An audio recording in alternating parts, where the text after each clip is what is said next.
రాసియుంటిని. అయితే ఈ లోకపు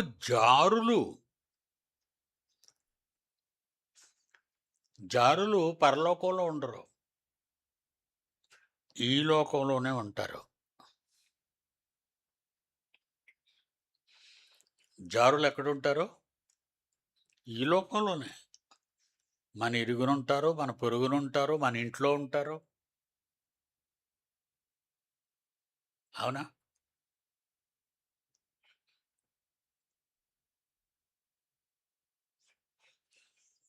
ఇక్కడ శ్రామిక నగరం ఉండేది, చాలాసార్లు చెప్పాను మీకు.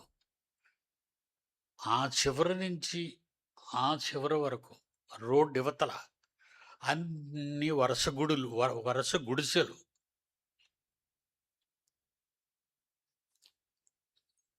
విశాఖపట్నం నుంచి అక్కడ ఇక్కడ ఇప్పుడు ఆరులోవలో ఎలాగున్నారో, విశాఖపట్నంలో రౌడీ షీటర్స్ని అందరినీ తీసుకొచ్చి అక్కడ స్థలాలు ఇచ్చారు. అలాగుండేవారు ఇక్కడ.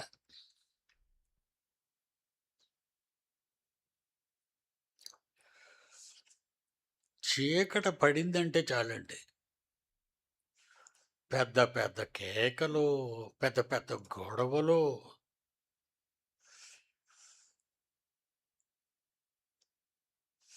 కొట్లాటలు, పోలీసులు.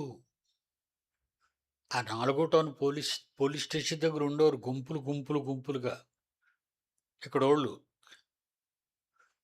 ఎవరూ ప్రశాంతంగా ఉన్న పాపాన పోలేదు.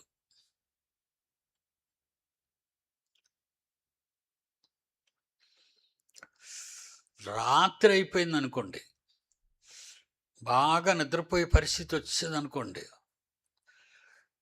ఎవరు ఎవరింట్లో దూరుతారో ఎవరికి తెలియదు.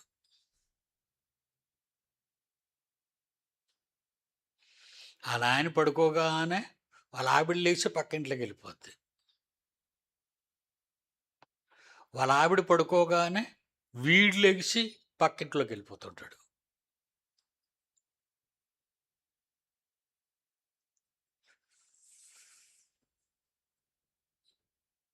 అలాంటి కాలనీలు ఉన్నాయండి. వాళ్ళు ఏమి నేర్చుకుంటారు? వాళ్ళకి ఎవరు బుద్ధి చెప్తారు? మీకు గనక దేవుడు రాయించాడు గనక, చెప్పవలసిన బాధ్యత మా మీద ఉంది కనుక మేము మీకు చెప్పాలి.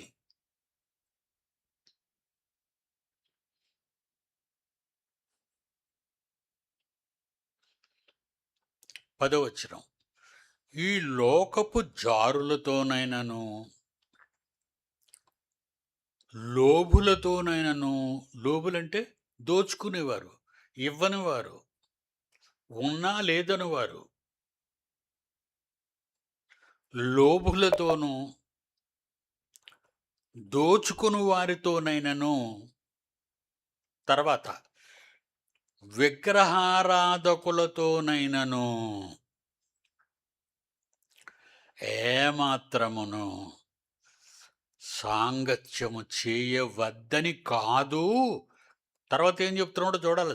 చేయమనే కాదు, మరి వద్దని కాదు అంటే చెయ్యండి అని కాదు అంటాడు అనుకోకండి.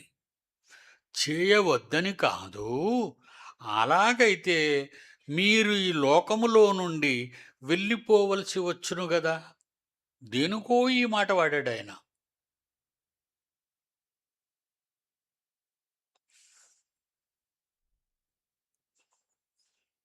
పక్కింటప్పుడు మనకు తెలియదు, వదిన కొంచెం ఉప్పు ఉంటిస్తారా అని అడుగుతుంది. నువ్వు లోబివి, నీతో నేను మాట్లాడను అనడానికి వీల్లేదు కదా, ఉంటే ఇవ్వాలి కదా. ఆవిడ ఎలాంటిదో మనకు అనవసరం, ఆమె ఎలాంటిదో మనం తెలుసుకోవలసిన అవసరత లేదు. అడిగింది ఇచ్చే, అంతే, అయిపోయింది. అంతవరకే మీ ఫ్రెండ్షిప్. ఇరుగు పొరుగు అంటారు దాన్ని. ఇప్పుడైతే 11వ వచనం చూడండి, ఎక్స్‌ప్లనేషన్ ఇస్తున్నాడు. ఇప్పుడైతే, ఒకప్పుడైతే